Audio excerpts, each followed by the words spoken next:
In Alaska, indigenous people make ice cream with animal fat and berries. But here's the twist. It's not made from milk, it's whipped reindeer fat mixed with wild berries. And that's just the beginning of our frozen food journey. Imagine biting into what looks like ice cream, only to find it so elastic you need a knife and fork to eat it. Or discover a frozen dessert made on snow using tree sap. Americans spend billions on ice cream every year, but most will never try these 10 mind-blowing frozen treats from around the world. Some are so strange they're actually banned in certain countries, while others might just revolutionize your dessert game forever. From a frozen treat that stretches like chewing gum to one that's served with actual meat inside. These aren't your typical freezer aisle finds. And number 7, it might be the most controversial frozen dessert ever created. Welcome back to Noodle and Fork. Today, we're changing things up and diving spoon first into the world's most fascinating frozen treats. While Americans are busy arguing about whether chocolate or vanilla is superior, the rest of the world is eating ice cream with knives and desserts that'll make your taste buds file for divorce. Let's be honest, our relationship with frozen desserts in America is pretty predictable. We've got ice cream, frozen yogurt, popsicles, and, well, that's basically it. But when you step over the border, suddenly frozen dessert becomes a wild adventure that would make Ben and Jerry question their life choices. So grab your passport and your sweet tooth as we count down 10 frozen delicacies that would make the average American's brain freeze in confusion. Let's start close to home with something that technically exists in America but might as well be from another planet if you're from the lower 48. Akutaq,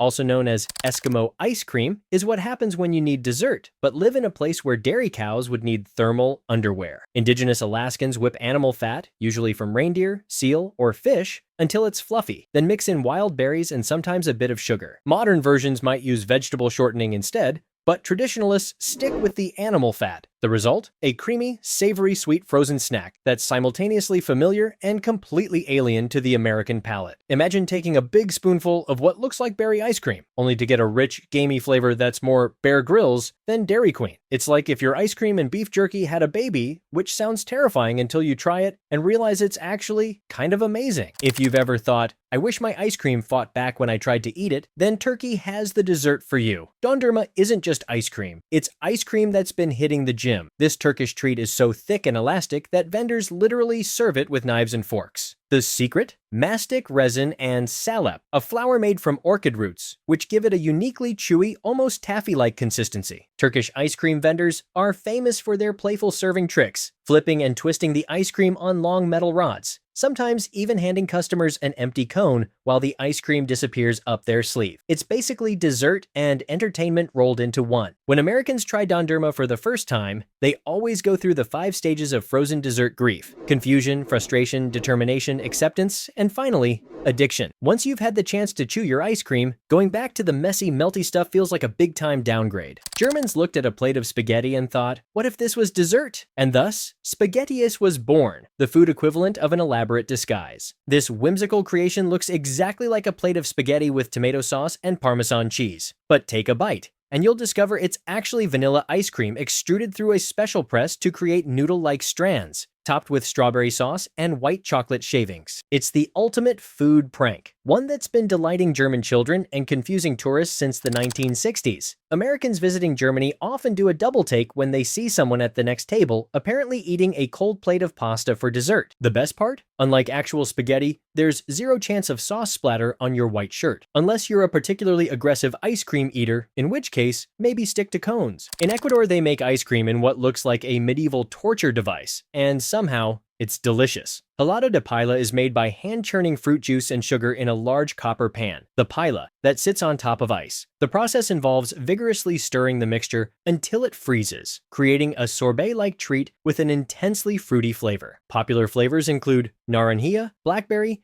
and tree tomato, fruits that would make most Americans say, I'm sorry, tree what? The result is refreshing, bright, and nothing like the oversweetened frozen treats Americans are used to. What makes this even more impressive is that it's made without electricity or modern ice cream machines. It's basically frozen dessert technology that hasn't changed in centuries, proving that sometimes the old ways are the best ways. Take that, you $300 home ice cream makers that still somehow leave chunks of unmixed ingredients. South Africans took mint chocolate chip ice cream and said, hold my beer, the peppermint crisp fridge tart isn't technically technically ice cream, but this frozen dessert combines layers of biscuits, caramel, whipped topping, and crushed peppermint chocolate bars into something that makes an ice cream sandwich look like amateur hour. It's sweet, minty, crunchy, and creamy all at once, a combination that would probably cause an American dessert menu to short-circuit. The star ingredient is the Peppermint Crisp chocolate bar, which contains layers of crisp mint honeycomb covered in chocolate. The best part? It's a no-bake dessert that sets in the freezer, making it perfect for those scorching South African summers. Americans visiting South Africa often become so obsessed with this dessert that they try to smuggle Peppermint Crisp bars back home, only to discover that customs agents are surprisingly strict about chocolate contraband. Leave it to Canadians to look at snow and think, I bet I could pour hot sugar on that and make dessert. Maple taffy, or tire d'érable in Quebec, is the ultimate winter treat. Hot maple syrup is poured onto clean snow, where it instantly cools and thickens into a chewy, sticky lollipop that's eaten off a stick. It's basically what would happen if a popsicle and maple syrup had a delicious Canadian baby. This treat is a staple at sugar shacks across Canada, where visitors can watch the entire maple syrup production process before enjoying the freshest maple taffy possible. The contrast between the hot syrup and cold snow creates a unique texture that's impossible to replicate in a factory. Americans who try this for the first time are often shocked by how intensely mapley it tastes compared to the corn syrup concoctions we call maple syrup in most pancake houses. It's like comparing a fine wine to grape juice, technically related, but worlds apart in experience. Halo is what happens when someone empties their entire pantry into a glass and somehow creates a masterpiece. This Filipino dessert is a colorful, layered creation featuring shaved ice, sweet beans, jellies, coconut, fruits, flan, and purple yam, ube, all topped with evaporated milk and a scoop of ice cream. The name means mix in Tagalog, which is exactly what you're supposed to do before eating it. The mix of textures and flavors is unlike anything in the American dessert landscape. Sweet, creamy, chewy, and crunchy all in one spoonful. It's like if a sundae bar exploded and somehow organized itself into perfect layers. Americans trying Halo for the first time often don't know where to start. Do you mix it all together immediately? Try each layer separately? The answer is yes. There's no wrong way to eat it, except perhaps with a fork. That would just be sad. Trinidad and Tobago took the humble popsicle and turned it into something that makes your taste buds do the limbo. The soursop ice block is made from soursop pulp, a fruit that tastes like a combination of strawberry and pineapple with creamy notes, condensed milk, water, and bitters, all frozen into a popsicle that's simultaneously creamy, tangy, and slightly bitter. What makes this treat unique is the addition of bitters, the same aromatic ingredient used in cocktails. It adds a complex, slightly medicinal note that balances out the sweetness perfectly. It's like if your ice cream had a sophisticated older cousin who traveled the world and returned with captivating tales. Americans who try this are often surprised by how a frozen treat can have so many layers of flavor. It's not just sweet or fruity, it's an entire taste journey in popsicle form. And once you've had one, regular popsicles start to seem like they're not even trying. Kulfi is what happens when ice cream decides to go to graduate school and come back with a PhD in flavor complexity. This Indian frozen dessert is denser and creamier than Western ice cream, made by slowly cooking milk until it reduces, then flavoring with cardamom, saffron, and pistachios before freezing it. The slow cooking process caramelizes the milk sugars, creating a rich, almost toasted flavor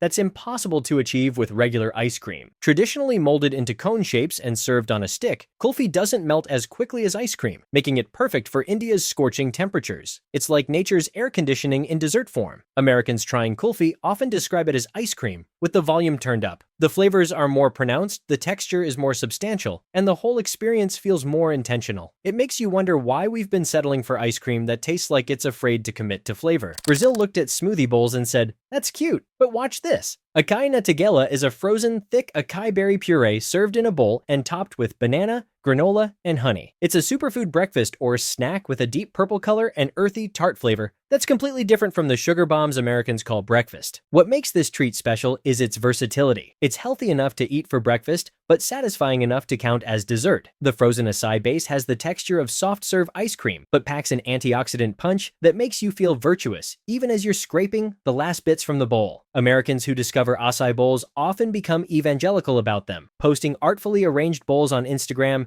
and telling everyone how they've discovered this ancient Brazilian tradition. Meanwhile, Brazilians have been casually enjoying them for generations, probably wondering what took us so long. From reindeer fat ice cream to frozen maple syrup on snow, these 10 frozen delicacies show just how limited our American ice cream horizons really are. While we're debating sprinkles versus chocolate chips, the rest of the world is stretching, slicing, and sometimes even fighting with their frozen desserts. What makes these treats special isn't just their unusual ingredients or preparation methods, it's the cultural context that surrounds them. Each one tells a story about the place it comes from, the people who created it, and the climate and resources available to them. So the next time you're reaching for that same old pint of vanilla in the freezer, remember there's a whole world of frozen wonders out there waiting to challenge your taste buds and expand your dessert horizons. Who knows? You might find your new favorite treat comes with a knife and fork. If you enjoyed this journey through the world's most fascinating frozen treats, you'll love our video on how 10 disgusting foods transformed from peasant scraps to luxury delicacies. From lobster that was once used as fertilizer to caviar that was given away in Russian bars for free, you'll never look at expensive food the same way again. Click the link in the description below to check it out. And if you're new here, subscribe to Noodle and Fork for more food adventures from around the world and throughout history. Until next time, keep your mind open and your spoons ready.